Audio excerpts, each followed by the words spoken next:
Anda kembali menyaksikan laporan 8 pagi Garuda TV. Pemerintah akhirnya memperbolehkan praktik aborsi bagi korban pemerkosaan atau tindak pidana kekerasan seksual. Hal ini tercantum dalam Peraturan Pemerintah Nomor 28 Tahun 2024 tentang Peraturan Pelaksanaan Undang-Undang Nomor 17 Tahun 2023 tentang Kesehatan. Praktik aborsi juga dapat dilakukan bagi perempuan yang mempunyai indikasi kedaruratan medis.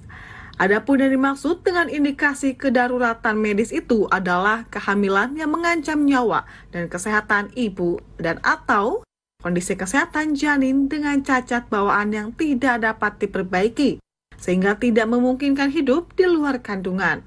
Sedangkan bagi perempuan yang diperbolehkan melakukan aborsi bila menjadi korban pemerkosaan atau kekerasan seksual, mesti dibuktikan dengan beberapa syarat. Pertama, surat keterangan dokter atas usia kehamilan sesuai dengan kejadian tindak pidana perkosaan atau tindak pidana kekerasan seksual lain yang menyebabkan kehamilan. Dan kedua, keterangan penyidik mengenai adanya dugaan pemerkosaan dan atau kekerasan seksual lain yang menyebabkan kehamilan. Dalam Peraturan Pemerintah Nomor 28 Tahun 2024 itu, disebutkan bahwa pelayanan aborsi yang diperbolehkan hanya dapat dilakukan pada fasilitas pelayanan kesehatan tingkat lanjut yang memenuhi sumber daya kesehatan sesuai standar yang ditetapkan oleh Menteri. Selain itu juga pelayanan praktik aborsi hanya dapat dilakukan oleh tenaga medis dan dibantu oleh tenaga kesehatan sesuai dengan kompetensi dan kewenangannya. Pemerintah baru-baru ini menerbitkan Peraturan Pemerintah Nomor 28 Tahun 2024 tentang Kesehatan. Salah satu aturan yang dibahas adalah legalisasi aborsi bagi korban kekerasan seksual. Namun peraturan pemerintah ini menuai polemik di masyarakat terkait pengawasan dan dari sisi hukum pidana. Untuk membahasnya kami sudah terhubung dengan pakar hukum pidana Azmi Syahputra. Selamat pagi Pak Azmi. Selamat pagi Mbak Dila. Pagi.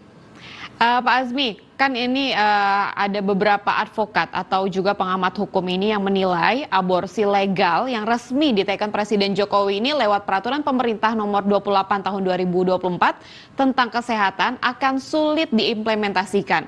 Karena aborsi ini kan diperbolehkan di usia kandungan 40 hari. Sedangkan proses hukumnya ini kerap berjalan lama sekali. Menurut Anda seperti apa ini, Pak Azmi? Ya, baik. Fenomena terhadap tindak kekerasan seksual ini kan grafiknya semakin tinggi, termasuk juga pelaku, katakanlah bagi pelaku pemerkosaan, akibat katakanlah ada kejahatan-kejahatan lain, atau mungkin ada tindak pidana judi, terkadang berakibat termasuk juga pengangguran. Ini akhirnya membawa dampak pola terjadinya peristiwa kejahatan, khususnya pemerkosaan. Kalau kita lihat ini adalah satu kabar baik ya menurut saya, di mana diberikan kesempatan khususnya pada korban pemerkosaan. Ilustrasinya begini, bagaimana dia akan mengandung anak dari orang yang tidak dia sukai, ya katakanlah bukan dia cintai, bukan dia sukai, terus orang itu melakukan kekerasan, memaksa dia dan segala macam. Ini terus menghantuinya. Jika sebelumnya di dalam pasal 346 Kitab Undang-Undang Hukum Pidana ini kan bagi orang yang tidak sengaja atau membantu aborsi ini bisa dipidana 4 tahun.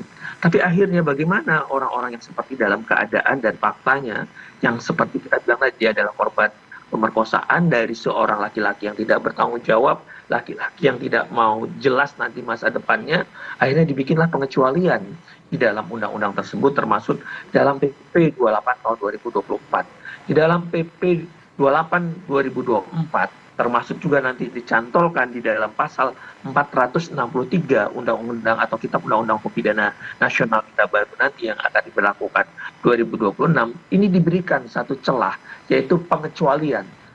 Jadi kalau dia sengaja melakukan aborsi, oke, itu dipidana, tapi kecuali terhadap keadaan-keadaan apa? Ada indikasi kedaruratan medis, termasuklah korban pemerkosaan. Jadi ada pengecualian. Tapi kan ada syarat dan ketentuannya. Tidak dengan serta-merta juga dia langsung aborsi begitu saja. Ada mekanisme yang harus dilakukan dan menurut saya bisa segera dilakukan kok, wajar kok 14 minggu tuh, semoga bisa kok, cukup laporan polisi, terus ada keterangan polisi yang menyatakan dia adalah korban pemerkosaan. Kedua, memang ada pertimbangan dari dokter yang tepat dan fasilitas kesehatannya harus fasilitas kesehatan lanjut. Tidak bisa paskes pertama untuk melindungi si perempuan ini atau menjaga standarisasi dan ada pola penanganan terhadap aborsi. Demikian Kak Dila dan Kak. Ya baik Pak Azmi, salah satu yang harus kita waspadai adalah terkait dengan pengawasan ya Pak ya. Menurut Pak Azmi, ini pengawasan yang seperti apa yang benar-benar harus diperhatikan oleh pemerintah terkait dengan aturan ini Pak?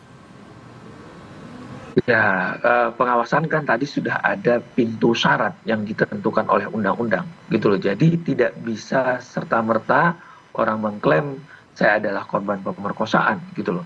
Tapi dia harus terbuka, harus memberikan keterangan dulu ke polisi, ada validasi dari tingkat kepolisian. Kedua, ada tim pertimbangan dari tim medis tadi. Apakah benar? Nanti dicek juga usia kehamilannya. Kalau menurut aturan ini kan 14 minggu.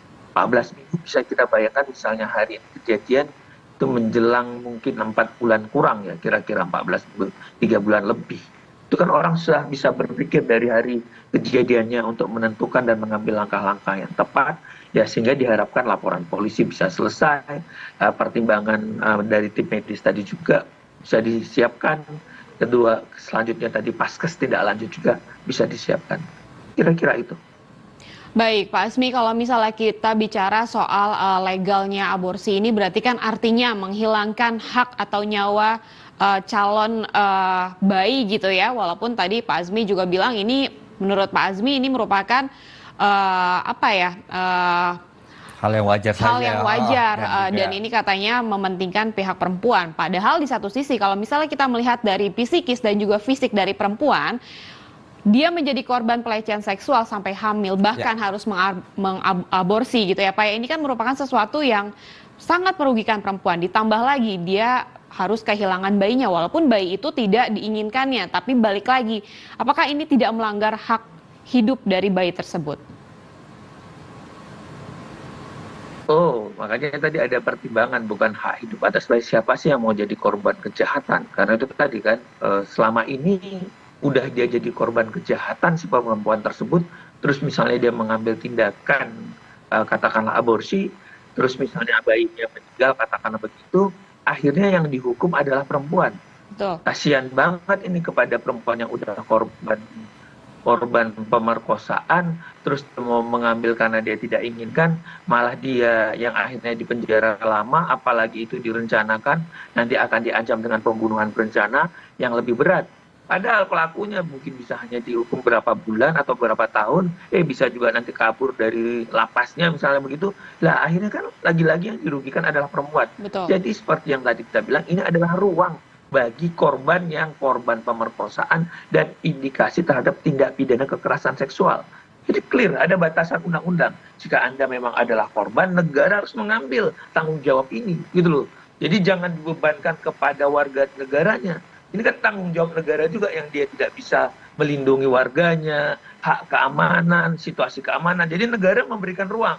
Oke, kalau begitu kalau Anda adalah korban pemerkosaan, kita beri pengecualian. Karena selama ini di 346 tadi adalah 346 Kitab Undang Hukum Pidana tadi, dia dianggap adalah pelaku aborsi yang akhirnya menjadi serangan balik bagi si korban. Nah, undang-undang ini memberikan ruang bagi kedudukan dan perlindungan kepada korban pemerkosaan dan kekerasan seksual. Baik. Ya, baik terkait dengan dampaknya sendiri nih Pak, untuk praktek dan implementasi undang-undang ini sendiri pasti tidak akan bisa dibilang akan ada hal-hal yang tidak kita inginkan seperti malpraktek dan lain segala macamnya. Jika dibilang dengan dampaknya, apa sebenarnya dampak besar yang akan ditimbulkan jika pada prakteknya nanti salah sasaran atau pada prakteknya tidak sesuai dengan tujuan awalnya Pak? Makanya undang-undang di sini sangat selektif dan bikin ketat. Jadi tidak bisa sendiri. Ada tim pertimbangan dokter, nggak bisa sendiri. Jadi memang sudah diberikan oleh undang-undang ini tadi agar pengawasan, penyimpangan itu tidak terjadi. Jadi kalau ada ruang gelap yang dilakukan tidak sebagaimana prosedur ini kan berarti ada sesuatu yang memang sengaja memang ingin disembunyikan. Dia melanggar daripada standar operasional prosedur yang telah ditetapkan undang-undang. Jadi ya mudah-mudahan sekali lagi menurut saya ini tidak perlu kita khawatirkan. Yang paling penting adalah kita makin mensosialisasikan bahwa ini adalah bagian daripada tanggung jawab negara, dan kalau ini terjadi maka Anda harus mengikuti ketentuan dan syarat yang sudah ditentukan. Itu tadi, tidak boleh kehamilan lebih dari 14 minggu, itu umurnya, tidak boleh lebih. 2, harus ada pertimbangan dokter. 3, fasilitas kesehatannya lanjut. Ini kan luar biasa, ini yang harus disiapkan. Artinya kesiapan kepada pemerintah juga, khususnya pemerintah daerah untuk menyiapkan sarana-sarana ini. Baik, kalau misalnya menurut Pak Azmi secara keseluruhan ini, menurut Anda apakah peraturan ini akan menjadi merupakan peraturan yang baik gitu, peraturan aborsi legal ini dengan syarat dan ketentuan tertentu ini menjadi jalan terbaik atau justru merugikan? Karena balik lagi kalau menurut saya di sini itu yang tetap yang dirugikan adalah pihak perempuan. Ya, itu tadi, sepanjang memang perempuan mengalami psikis ya, gangguan psikis atau kedaruratan medis, akhirnya berdampak akibat tidak kekerasan seksual atau perkosaan tadi gitu. Ini kan adalah yang memang juga harus diantisipasi. Saya di luar daripada tadi Mbak bilang memang dirugikan perempuan, akhirnya negara mengambil peran dan tanggung jawabnya diperluas dengan memberikan pasal-pasal pengecualian tadi. Cuman ini kan ada kekosongan hukum. Kekosongan hukumnya kan begini, kalau tadi di pasal 463 KUHP nasional baru kita kan baru akan disahkan ataupun bukan disahkan ya, berlaku, disahkan sudah, tapi 2026 baru berlaku. Ini kan ada ruang kosong nih, sebentar lagi baru 2025, dan nanti baru disahkan Januari 2026. Ada kekosongan hukum menuju pengecualian tadi gitu. Ya mudah-mudahan PP 28 ini karena kan dia hanya tidak mengatur kejahatannya, tapi kejahatannya ataupun aturan pidananya tetap bersanding dengan pohon besar, yaitu adalah KUHP nasional kita. Ya mudah-mudahan hakim berani menemukan kalau misalnya terjadi sebelum Januari 2026 karena ada pengecualian tadi, maka PP 28 tahun 2024 ini dapat bisa diimplementasikan. Jangan nanti dibenturkan, loh KUHP lamanya kita kan masih diancam gitu loh. Karena kan pakai, tapi nanti baru berlakukan 2026. Nah, kalau ini sudah klik, match, ya insya Allah perlindungan terhadap perempuan semakin lebih baik. Ya, baik, balik lagi ya Pak ya, semoga dengan adanya aturan ini nantinya dapat diimplementasikan dengan baik dan tidak diselewengkan oleh pihak-pihak tertentu ya. Terima kasih Pak Azmi sudah bergabung bersama kami di Laporan 8 Pagi Garuda TV. Sehat selalu Pak Azmi. Sama-sama.